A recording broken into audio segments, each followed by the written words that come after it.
आज मैं ऐसी चीज के बारे में बात करने वाला हूं जो आपने सपने में भी नहीं सोचा होगा। आज की वीडियो को देख के आपको यह समझ आ जाएगा कि वेस्टर्न कंट्रीज कैसे फ्यूचर जनरेशंस को बर्बाद करने की कोई कसर नहीं छोड़ रही हैं। सोचो एक ऐसी जगह जहां दुनिया के सबसे ब्रिलियंट दिमाग जाते हैं, जहां से लीडर्स, साइंटिस्ट, पॉलिसी मेकर्स निकलते हैं। एक नाम जो प्रेस्टीज का सिंबल है, हार्वर्ड यूनिवर्सिटी। और अब वही हार्वर्ड एक ओनली फैंस मॉडल आरी कृत्स्या को गेस्ट स्पीकर के तौर पे इनवाइट करता है। जी हाँ, एज अ गेस्ट स्पीकर, वो भी किसे?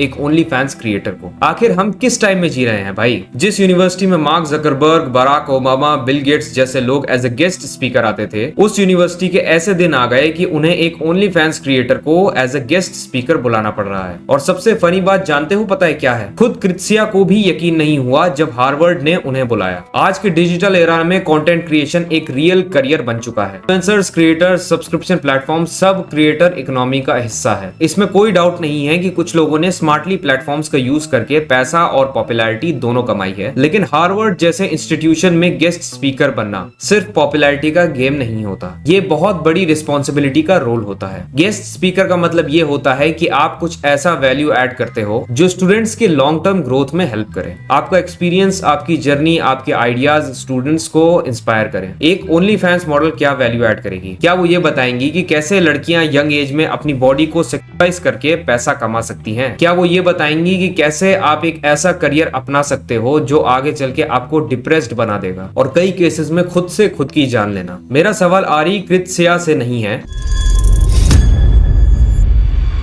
मेरा सवाल तो हार्वर्ड से है कि क्या आपको नहीं पता कि आप गेस्ट स्पीकर किसे बना रहे हो और उसका क्या इम्पैक्ट जाएगा लोगों पे? अब बात करते हैं उस इम्पैक्ट की, क्योंकि यहाँ से चीजें सीरियस होती हैं। सोचो एक 16 साल की लड़की है, वो इंस्टाग्राम पे है, यूट्यूब पे है, टिकटॉक पे है। वो ऑलरेडी एक ऐसी दुनिया में जी रही है जहाँ हर दूसरा रील उसे ये बता रहा है कि तेरी वैल्यू तेरी स्किल में नहीं, लुक्स में है, तेरी बॉडी में है, तेरी वायरलिटी में है। और फिर वो देखती है कि हार्वर्ड यूनिवर्सिटी ने एक ओनली फैंस क्रिएटर को स्टेज दिया। उसके दिमाग में क्या मैसेज जाता है? ये नहीं कि मेहनत करो, पढ़ो, कुछ बनो। मैसेज जाता है कि बॉडी है तो प्लेटफॉर्म है, प्लेटफॉर्म है तो पैसा है, और अगर हार्वर्ड भी ये सब ठीक समझता है तो मैं क्यों ना करूं। अब कुछ लोग यहाँ आकर ये कहेंगे कि भाई ये तो उसकी चॉइस है, उसकी बॉडी है, उसका हक है। बिल्कुल, मैं ये डिबेट नहीं कर रहा, लेकिन हार्वर्ड का प्लेटफॉर्म देना सिर्फ एक इंडिविजुअल की चॉइस को रिस्पेक्ट करना नहीं है, ये एक करियर पाथ को, एक मॉडल को, एक सिस्टम को एंडोर्स करना है। और वो सिस्टम कितना टॉक्सिक है ये नंबर्स बता देते हैं। रिसर्च स्टडीज बार बार ये दिखाते हैं कि अडल्ट कंटेंट इंडस्ट्री में काम करने वाले क्रिएटर्स की एक सिग्निफिकेंट मेजॉरिटी एंजाइटी, डिप्रेशन और पीटीएसडी जैसे मेंटल हेल्थ इश्यूज फेस करती है। फाइनेंशियल इंस्टेबिलिटी भी एक बड़ी रियलिटी है, क्योंकि प्लेटफॉर्म्स कभी भी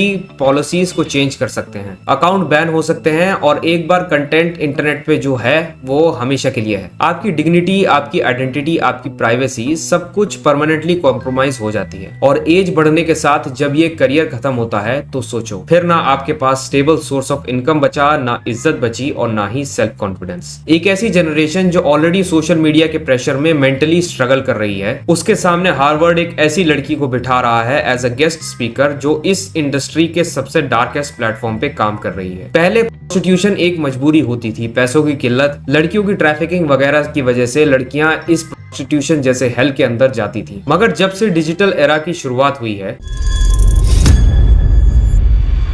डिजिटल प्रोस्टिट्यूशन को भी लड़कियां एक करियर जैसा देखने लगी हैं, बिना ये जानते हुए कि इसके कॉन्सिक्वेंसेस क्या हो सकते हैं। ऊपर से पहले लोगों ने इसको चॉइस बोल के नॉर्मलाइज किया, और अब हार्वर्ड जैसी यूनिवर्सिटी भी इस चीज को नॉर्मलाइज करना चाह रही है। मुझे तो नहीं पता अब हार्वर्ड यूनिवर्सिटी के दिमाग में क्या चल रहा है। आपके दिमाग में कुछ चल रहा है तो please do comment in the comment section. साथ ही दोस्तों, मैंने एक न्यू हॉरर चैनल क्रिएट किया है। If you are interested in horror videos and interested in my way of talking and narration, then please do subscribe to that channel and do subscribe this channel too. I will see you in the next video.